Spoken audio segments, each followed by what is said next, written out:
For 8,000 years, the North relied on the sheer weight of geography.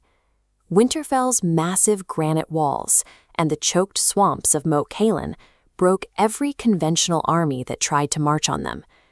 But in the south, Targaryen dragons have begun turning pirate fleets to ash and melting stone castles like wax. At the same time, ancient shadows are waking in the deep ice, white walkers and giants that are entirely immune to standard military tactics. King Aedarian Stark has 20,000 seasoned soldiers. Against these dual-front magical threats, those men and these walls have become a strategic vacuum. Surviving a magical apocalypse requires more than better generals or thicker stone. It requires a pivot into a magical arms race. 10-year-old Torrhen Stark stumbles upon the answer when he wanders into the unmapped, collapsed lower levels of the Winterfell crypts. Deep below the castle, he finds a subterranean hot spring and an ancient warhammer carved from white weirwood and impossible on melting ice.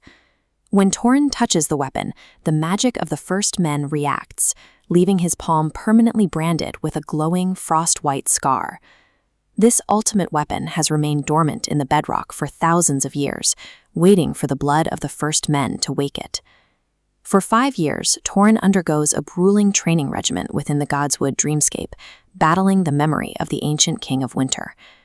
The underlying mechanic, the mark, acts as a heat sink, drawing energy from the surrounding air to create a localized absolute zero vacuum.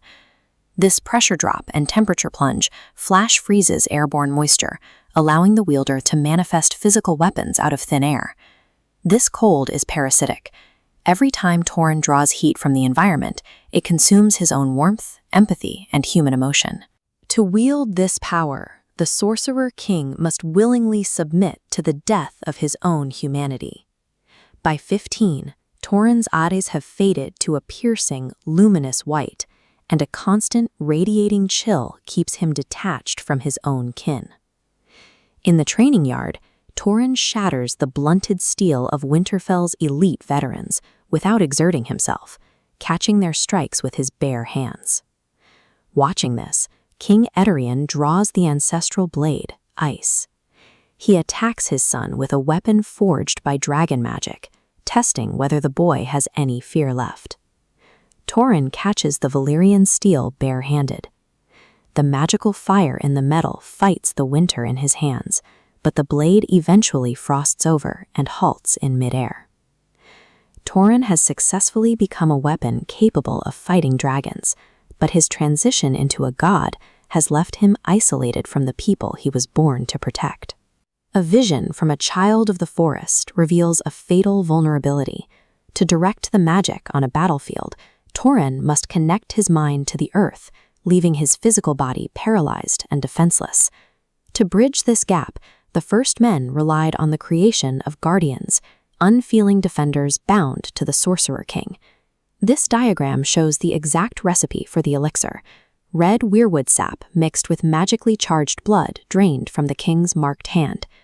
Drinking this reinforces bone structure and expands muscle mass, while erasing their soul and free will to create a mindless juggernaut. This division of labor requires 2 brothers to sacrifice themselves, one mind to direct the magic, and one body to absorb the violence. Braden Snow realizes that his brother Torrhen cannot survive the coming war alone and unprotected. Braden chooses to drink the elixir, sacrificing his own soul to serve as the unfeeling shield for his brother. Up in his solar, King Aedarian realizes the horrific fate his 2 sons have accepted to save the North. The Stark House words signify a readiness for apocalyptic violence. To defeat the monsters gathering in the snow, the Starks transformed themselves into monsters.